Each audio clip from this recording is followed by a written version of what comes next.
Bismillahirrahmanirrahim. Assalamualaikum warahmatullahi wabarakatuh. Halo teman-teman semuanya, kembali lagi bersama saya di channel Diners. Pada kesempatan kali ini saya akan membahas tentang tiga materi ya, tentang edukasi, perawatan luka modern, dan maternitas. Tentunya ini sudah sesuai dengan kisi-kisi SKB CPNS 2021 ya, di bidang kesehatan perawat ahli pertama dan terampil. Karena bahasanya ada tiga ya, tentang edukasi dan perawatan luka maternitas, saya akan merangkumnya ya, jadi tidak akan banyak-banyak materinya. Sebelum memulai, teman-teman bisa klik like, share, comment, and subscribe agar channel ini terus berkembang dan teman-teman juga bisa mendapatkan manfaat dan informasi kesehatan, keperawatan, dan tentunya pembahasan dan soal SKB tahun ini. Langsung saja kita mulai materi tentang pertama itu edukasi ya. Ada beberapa metode edukasi pendidikan kesehatan. Di antaranya ada tiga ya, individu, kelompok, dan massa ya. Pertama itu metode pendidikan individual atau perorangan. Ada bimbingan dan penyuluhan atau guidance dan counseling. Maaf karena memang bahasa Inggrisnya kurang lancar ya. Pokoknya teman-teman bisa baca ini ya. Bimbingan dan penyuluhan. Dengan cara ini kontak antara klien dengan petugas lebih intensif. Setiap masalah yang dihadapi oleh klien dapat dibantu penyelesaiannya. B itu interview dan atau wawancara.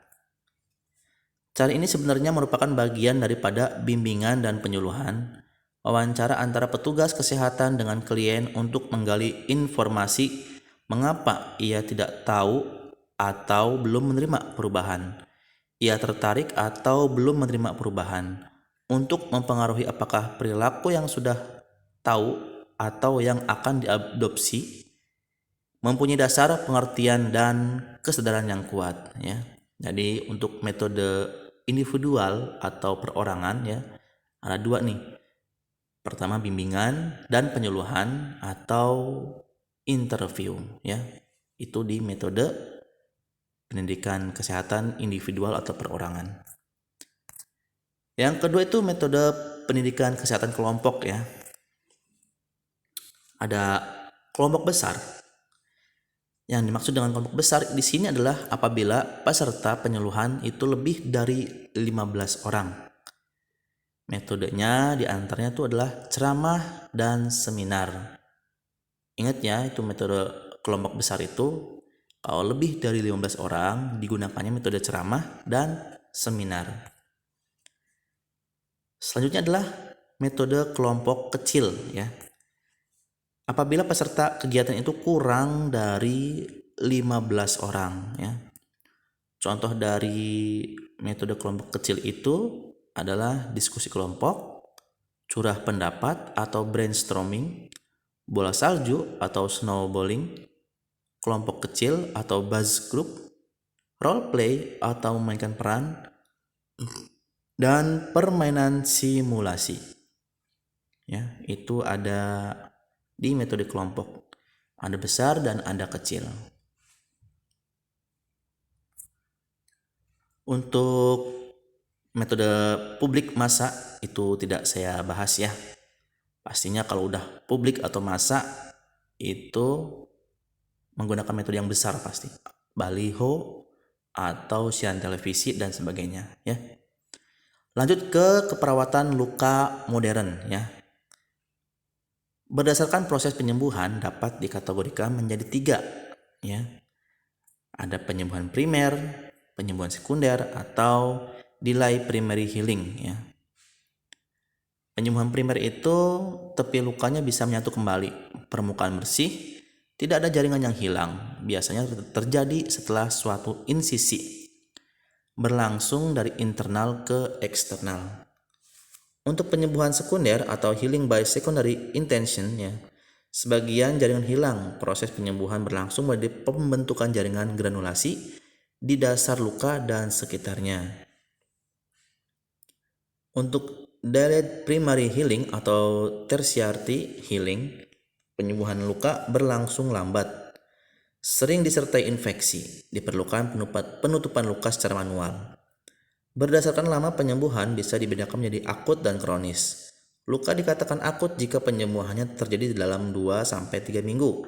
Sedangkan luka kronis adalah segala jenis luka yang tidak ada tanda-tanda sembuh dalam jangka lebih dari 4-6 minggu.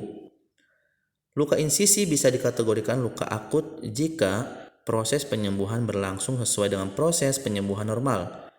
Tetapi bisa juga dikatakan luka kronis jika penyembuhan terlambat atau delaying healing ya, atau jika menunjukkan tanda-tanda infeksi ya. Ada 3 ya kategorinya. Sekali lagi, penyembuhan primer, sekunder, dan delayed primary healing. Fase penyembuhan luka dibagi menjadi 3 fase, yaitu fase inflamasi, fase proliferasi atau epitalisasi, fase maturasi atau remodeling. Faktor yang mempengaruhi proses penyembuhan luka yaitu status imunologi atau kekebalan tubuh, kadar gula darah, rehidrasi dan pencucian luka, nutrisi dan kadar albumin ya. Metode perawatan luka yang berkembang saat ini adalah menggunakan prinsip moisture balance ya, yang disebutkan lebih efektif dibandingkan metode konvensional. Perawatan luka menggunakan prinsip moisture balance ini dikenal sebagai metode modern dressing. Jadi arti dari kata modern dressing juga bisa disebut dengan moisture balance ya. Modern dressing. Mencuci luka bertujuan menurunkan jumlah bakteri dan membersihkan sisa balutan lama.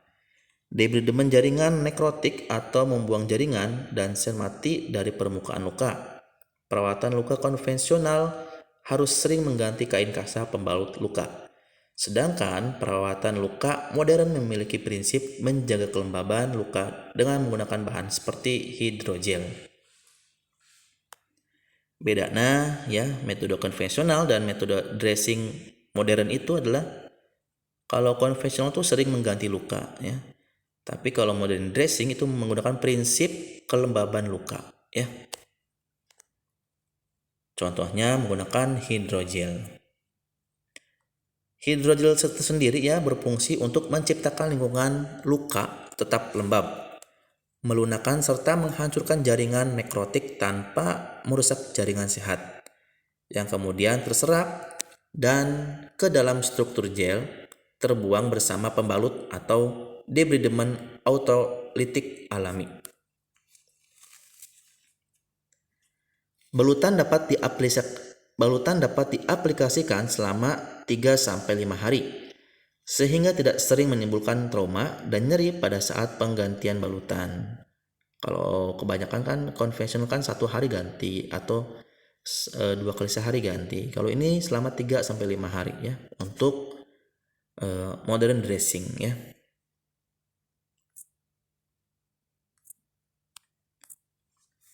Prinsip dan kaidah balutan luka atau wound dressing telah mengalami perkembangan sangat pesat selama hampir 2 dekade. Teori yang mendasari perawatan luka dengan suasana lembab antara lain mempercepat fibrinolisis. Fibrin yang terbentuk pada luka kronis dapat dihilangkan lebih cepat oleh neutrofil dan sel endotel dalam suasana lembab. Yang kedua, mempercepat angiogenesis. Keadaan hipoksia pada perawatan luka tertutup akan merangsang pembentukan pembuluh darah lebih cepat. Yang ketiga adalah menurunkan resiko infeksi. Kejadian infeksi ternyata relatif lebih rendah jika dibandingkan dengan perawatan kering. Yang keempat, mempercepat pembentukan atau growth factor. Growth factor berperan pada proses penyembuhan luka untuk membentuk stratum corneum dan angiogenesis. Yang kelima, pastinya mempercepat pembentukan sel aktif ya. Jadi wound dressing itu ya menggunakan teori perawatan luka dengan lembab. Di antaranya adalah 1. Mempercepat fibrinolisis, mempercepat angiogenesis, menurunkan resiko infeksi, mempercepat pembentukan, dan mempercepat pembentukan sel aktif. Lanjut. Bahan modern wound dressing ya dapat berupa hidrogel, film dressing, hidrokoloid, atau kalsium alginate ya. Untuk hidrogel itu dapat membantu proses peluruhan jaringan nekrotik oleh tubuh sendiri ya. Kalau film dressing itu lebih sering digunakan sebagai secondary dressing dan untuk luka seperti superficial dan non eksudat ya. Jadi bukan untuk eksudat ya, atau untuk luka post operasi itu film dressing ya. Indikasi film dressing itu ya dengan epitelisasi atau tidak ada eksudat atau sedikit eksudat atau luka insisi ya. Kontraindikasinya itu luka terinfeksi dan eksudat banyak. Hidrokoloid itu berfungsi untuk mempertahankan luka dalam suasana lembab, melindungi luka dari trauma dan menghindarkan luka dari resiko infeksi ya. Terus kalau kalsium alginate itu digunakan untuk dressing primer dan masih memerlukan balutan sekunder. Membentuk gel di atas permukaan luka, berfungsi menyerap cairan luka yang berlebih dan menstimulasi proses pembekuan darah. Yang kelima itu foam ya atau absorban dressing. Balutan ini berfungsi untuk menyerap cairan luka yang jumlahnya sangat banyak sebagai dressing primer atau sekunder. Yang kelima itu dressing antimikrobial. Digunakan untuk luka kronis dan akut yang terinfeksi atau beresiko infeksi. Yang ketujuh adalah antimikrobial hidrophobic ya. Bukan hidroponik ya, hidrophobic. Terbuat dari diakilkarbamoil klorid non absorben, berarti tidak tidak absorpsi ya gitu ya. Banyak luka terinfeksi dan memerlukan balutan sekunder. Yang kedelapan itu medical collagen spong ya. Terbuat dari bahan kolagen dan spong. Digunakan untuk merangsang percepatan pertumbuhan jaring luka dengan eksudat minimal dan memerlukan balutan sekunder.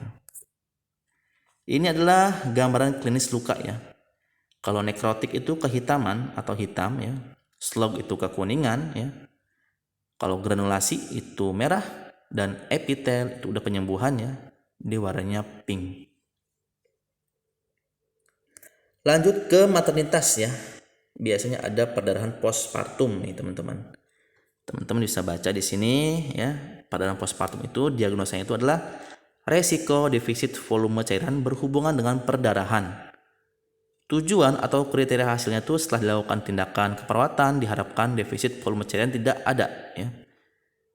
Keseimbangan cairan level 1 sangat mengganggu, level 2 banyak terganggu, 3 cukup terganggu, 4 sedikit terganggu, atau 5 tidak terganggu.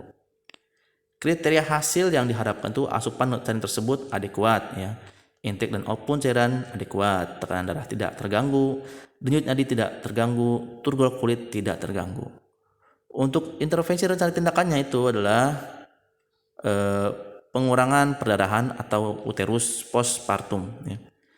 Pertama itu kaji riwayat obstetrik terkait dengan faktor risiko perdarahan postpartum. Kedua, tingkatkan frekuensi pijatan fundus. Ketiga, evaluasi adanya distensi kandung kemih. Keempat, observasi karakteristik lokia dan seterusnya. Untuk rasionalnya itu pertama itu mengetahui ada atau tidaknya riwayat perdarahan postpartum sebelumnya. Kedua, merangsang kontraksi uterus. Ketiga, distensi kandung kemih dapat menghambat kontraksi uterus. Keempat, mengetahui warna, bekuan, dan jumlah lokea. Kelima, mengetahui jumlah darah keluar dan mengetahui apakah terjadi perdarahan dan selanjutnya. Teman-teman bisa baca ya. Di perdarahan postpartum. Lanjut ya. Sistem reproduksi involusi uteri terjadi setelah melahirkan. Tinggi fundus uteri adalah 2 jari di bawah pusat. 1-3 hari. TFU 3 jari di bawah pusat. 3-7 hari. TFU 1 jari di atas simfisis. Lebih dari 9 hari. TFU tidak teraba. Lokea adalah cairan sekret yang berasal dari kafum uteri dan vagina dalam masa nipas ya. Nah, inilah macam-macam lokea ya berdasarkan jumlah dan warnanya. Pertama itu lokea rubra ya, 1-3 hari, berwarna merah dan hitam, terdiri dari sel desi2, vernix caseosa, rambut lanugo, sisa mekonium dan sisa darah. Kedua adalah lokea sanguinolenta, 3-7 hari, berwarna putih campur merah kecoklatan. Ketiga, lokea serosa, 7-14 hari, berwarna kekuningan. Dan keempat, lokea alba, setelah hari ke-14 berwarna putih. Oke teman-teman, mohon maaf ya, ini latihannya kata-katanya kurang tepat ya. Harusnya tadi edukasi, perawatan luka modern dan maternitas. Nggak apa ya, yang penting sama ininya soalnya. Soal pertama adalah sebutkan metode edukasi yang cocok untuk perorangan. A. Wawancara. B. Simulasi. C. Snowball. D. Curhat pendapat. Atau E. Brainstorming. Jawaban yang tepat adalah A ya, wawancara. Karena kalau untuk perorangan tuh pasti wawancara. Kalau untuk simulasi kan banyak orang. Snowball juga banyak orang. Curah pendapat banyak orang. Brainstorming banyak orang. Yang lebih tepat adalah untuk perorangan tuh wawancara ya. Selanjutnya adalah perawat akan mengadakan kunjungan ke rumah warga yang salah satunya terkena penyakit TBC. Metode apa edukasi yang dilakukan oleh perawat tersebut? A. Wawancara. B. Simulasi. C. Ceramah. D. Seminar. Atau E. Bimbingan. Jawaban yang tepat adalah simulasi ya. Kenapa? Karena wawancara itu untuk perorangan. Sedangkan ini mau ke rumah warga. Kalau ke rumah warga berarti satu keluarga yang akan diedukasi ya. Dan kurang dari 15 orang. Berarti kelompok kecil ya. Kelompok kecil itu harus simulasi. Kalau ceramah itu kelompok besar, seminar itu kelompok besar, atau bimbingan itu perorangan ya. Itu. Jadi yang lebih tepat adalah B ya, simulasi. Lanjut ya. Proses penyembuhan luka dibagi 3 fase, di antaranya A. Fase maturasi, B. Fase kontraksi, C. Fase intruksi, D. Fase konsolidasi, atau E. Fase konjungsi. Fase penyembuhan luka itu dibagi 3 ya. Jawabannya adalah A ya, maturasi. Adanya 3 itu fase inflamasi, fase proliferasi atau epitelisasi, dan fase maturasi atau remodeling. Jadi jawabannya A ya, 3 fase itu. Lanjut, soal yang selanjutnya. Warna klinis luka slug adalah A. Merah, B. Kuning, C. Hijau, D. Putih, atau E. Hitam. Warna slug ya. Dan jawabannya adalah B ya, kuning. Tadi sudah dijelaskan. Kalau nekrotik itu hitam ya, kalau untuk slug itu kuning, kalau untuk granulasi itu merah, dan kalau udah penyembuhan atau epitel, proses finishingnya ya, epitel itu adalah pink ya. Jadi untuk slug itu warnanya kuning ya teman-temannya, B. Lanjut, warna dari lokea rubra, nah ini untuk maternitas ya, adalah A. Merah kekuningan, B. Kuning kehitaman, C. Hijau keputihan, D. Putih kemerahan, atau E. Merah kehitaman ya. Ada 4 atau 5 lokea rubra itu ya. Dan jawabannya adalah E ya, merah kehitaman. Jadi untuk lokea rubra itu 1-3 hari berwarna merah dan hitam. Jadi merah kehitaman ya. Kalau lokea sanguinolenta itu berwarna putih campur merah, putih kemerahan. Tapi itu bukan lokea rubra ya. Jadi lokea sanguinolenta. Untuk lokea serosa itu berwarna kekuningan atau 4 itu lokea alba, Hari ke-14 berwarna putih ya. Itu untuk latihan soal di edukasi, perawatan lokal medon dan maternitas. Oke teman-teman, semoga informasi ini bermanfaat.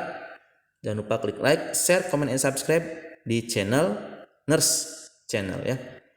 Terima kasih. Semoga SKB-nya lulus semua. Assalamualaikum warahmatullahi wabarakatuh.